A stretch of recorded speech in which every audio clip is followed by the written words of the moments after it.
ಚಿತ್ರರಂಗದ ಹಿರಿಯ ನಟ, ನಿರ್ಮಾಪಕ, ನಿರ್ದೇಶಕ ದ್ವಾರಕೀಶ್ ಅವರನ್ನು ಇವತ್ತು ನಮ್ಮನ್ನಾಗಲಿದ್ದಾರೆ. ನಿಜಕ್ಕೂ ತುಂಬಲಾರದ ನಷ್ಟ. ಇದರ ಬಗ್ಗೆ ಮಾತಾಡೋದಕ್ಕೆ ನಮ್ಮ ಜೊತೆಗ ಸಂಗೀತ ನಿರ್ದೇಶಕದ ಗುರುಕಿರಣ್ ಸರ್ ಇದ್ದಾರೆ. ಸರ್, ಇವತ್ತು ಲೆಜೆಂಡರಿ ನಟನನ್ನು ನಾವು ಕಳ್ಕೊಂಡಿದ್ದೀವಿ ಸರ್. ಒಂದು ಯುಗದ ಅಂತ್ಯ ಅಂತ ಹೇಳಬೇಕು. ಈ ಥರ ನಾನು ಹೇಳೋದು ಪರ್ಸನಾಲಿಟೀಸ್ ದ್ವಾರಕೀಶ್ ಅಂಥದ್ದು ಇನ್ನೊಮ್ಮೆ ಮತ್ತೆ ಹುಡ್ತಾರ ಗೊತ್ತಿಲ್ಲ. ಯಾಕೆಂದರೆ ಟೋಟಲ್ ಒಂದು ಒನ್ ಮ್ಯಾನ್ ಇಂಡಸ್ಟ್ರಿ ಅಂತ ಹೇಳಬೇಕು. ಕಲಾವಿದ, ನಿರ್ದೇಶಕ, ನಿರ್ಮಾಪಕ, ವಿತರಕ, ಐ ಥಿಂಕ್ ಎಲ್ಲದರಲ್ಲೂ ಕೈಯಾಡಿಸ್ಕೊಂಡು ಕರಗತ ಮಾಡಿಕೊಂಡಂಥ ವ್ಯಕ್ತಿ. 50 ವರ್ಷದಿಂದ ಒಂದು ಸಂಸ್ಥೆಯನ್ನು ನಡೆಸ್ಕೊಂಡು ಬರೋದು, ಇವತ್ತಿಗೂ ಚಿತ್ರ ನಿರ್ಮಾಣ ಮಾಡ್ತಾ ಇರೋದು.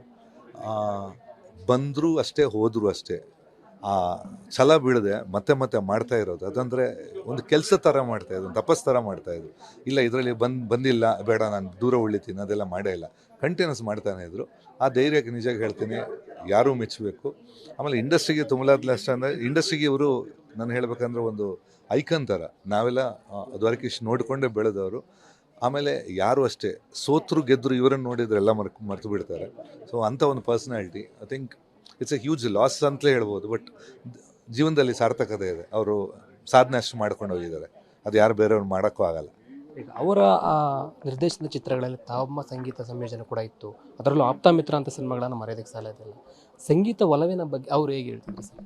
ಇಲ್ಲ, ಅವರು ಸ್ಟಾರ್ಟಿಂಗ್ ನಾನು ಬರೋ ಮುಂಚೆನೇ ಅವರು ಎಲ್ಲ ಚಿತ್ರಗಳು ಜಾಸ್ತಿ ಮ್ಯೂಸಿಕಲ್ ಹಿಟ್ಗಳು ಎಲ್ಲ ಥ್ರೂಔಟು. ಆಮೇಲೆ ನಾನು ಹೇಳ್ಬೇಕಂದ್ರೆ ಆಫ್ರಿಕಾದಲ್ಲಿ ಶೀಲ, ಈಗ ಎಲ್ಲರೂ ಪ್ಯಾನ್ ಅಂತ ಹೇಳ್ತಾರೆ. 5 ಬೇರೆ ಬೇರೆ ಹೀರೋಗಳು ಇಟ್ಕೊಂಡು ಬೇರೆ ಬೇರೆ ಲ್ಯಾಂಗ್ವೇಜಲ್ಲಿ ಮಾಡಿದರು. ಜೊತೆಗೆ ರೆಕಾರ್ಡಿಂಗ್ ಲಂಡನಲ್ಲಿ ರೆಕಾರ್ಡಿಂಗ್ ಮಾಡಿದರು.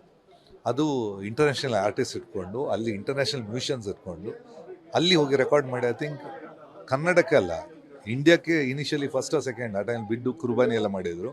ಅದು ಬಿಟ್ಟರೆ I think south Indians film ಫಾರಿನಲ್ಲಿ ರೆಕಾರ್ಡ್ ಆಗಿದೆ ಅಂದರೆ ಇದು ಡೆಫಿನೆಟ್ ಆಗಿ. ತಾವು ಕೊನೆಯದಾಗಿ ಅವರನ್ನು ಭೇಟಿ ಮಾಡಿದ್ದು, ಮಾತುಕತೆ ಮಾಡೋದು ಯಾವಾಗ ಸರ್? ಇಲ್ಲ, ಸ್ವಲ್ಪ ಟೈಮ್ ಆಯಿತು. ನಾನು ಅವ್ರ ಲಾಸ್ಟ್ ಬರ್ತ್ಡೇಗೆ ಬಂದಿದ್ದೆ ವಿಶ್ ಮಾಡೋಕ್ಕೆ. ಸ್ವಲ್ಪ ಟೈಮ್ ಆಯಿತು. ಆಮೇಲೆ ಇತ್ತೀಚೆಗೆ ಒಂದು 2 months ಬ್ಯಾಕ್ ಫೋನಲ್ಲಿ ಮಾತಾಡಿದೆ. ಇವರು ಸಿಗ್ತಾಯಿದ್ರು, ಯೋಗಿ ಎಲ್ಲ ಸಿಗ್ತಾಯಿದ್ರು. ಸೊ ಟಚ್ಚಲ್ಲಿದೆ. ಕೊನೆಯದಾಗಿ ಅವ್ರು ಏನು ಹೇಳ್ಕೊಡ್ತಾರೆ? ಕೊನೆ ಆಸೆ ಇದಿದೆ, ನಂದು ಮಾಡಬೇಕಾಗಿತ್ತು, ಆ ಥರದ್ದು ಏನಾದರೂ ಹೇಳ್ಕೊಡಿದ್ರೆ ಸರ್? ಇಲ್ಲ, ಅವ್ರ ಕಡೆತನ ಚಿತ್ರ ಮಾಡ್ತಾನೆ ಇರಬೇಕು ಅಂತ ಆಸೆ ಇತ್ತು. ಕಡೆಗೆ ಮಾಡೋಕ್ಕಾಗ್ತಾ ಇರಲಿಲ್ಲ ಅವರಿಗೆ. ಅಫ್ಕೋರ್ಸ್ ಬೇರೆ ಬೇರೆ ಪ್ರೆಷರ್ಸ್ ಇತ್ತು. ಅದು ಬಿಟ್ಟರೆ ಕಡೆತನಕ ಚಿತ್ರ ಮಾಡ್ತಾನೆ ಇರಬೇಕು, ನಾನು ಮಾಡ್ತಾನೆ ಇರಬೇಕು ಅಂತ ಕಡೆತನಕ ಕೊನೆ ಉಸಿರು ತನಕ ಪಿಕ್ಚರ್ ಮಾಡಬೇಕಂತ ಇದ್ರು. ಐ ಥಿಂಕ್ ಲಾಸ್ಟಿಗೆ ಐ ಥಿಂಕ್ ಈ ಕೂಡ ಲೆಡ್ ಎ ಬೆಟರ್, ಸ್ವಲ್ಪ ಇನ್ನು ಚಿತ್ರರಂಗದಲ್ಲೇ ಖುಷಿಯಾಗಿರ್ಬೋದು ಅಂತ ಅನ್ಸೋದು ಬಿಟ್ಟರೆ ಐ ಥಿಂಕ್ ಅವ್ರು ಮಾಡಿದ ಸಾಧನೆ ಬೇರೆ ಯಾರು ಮಾಡಿಲ್ಲ. ಇದು ಗುರುಕಿರಣ್ ಅವರ ಮಾತು. ಕೊನೆಯ ಉಸಿರಿರೋವರೆಗೂ ಕೂಡ ಸಿನಿಮಾ ಮಾಡಬೇಕು ಅನ್ನುವಂಥದ್ದು ದ್ವಾರಕೀಶ್ ಅವರ ಆಸೆ ಆಗಿತ್ತು. ಅದರಂತೆ ಮಾಡಿದ್ದಾರೆ. ಈ ಕೊನೆ ಕ್ಷಣದಲ್ಲಿ ಈ ರೀತಿ ಆಗಿದೆ ಅನ್ನುವಂಥದ್ದನ್ನು ಹೇಳ್ತಾ ಇದ್ದಾರೆ. ಕ್ಯಾಮರಾ ಪರ್ಸನ್ ಅಕ್ಷಯ್ ಜೊತೆ ಲೋಕೇಶ್ ಕೊಡಗದಲ್ಲ, ಪಬ್ಲಿಕ್ ಟಿವಿ ಬೆಂಗಳೂರು.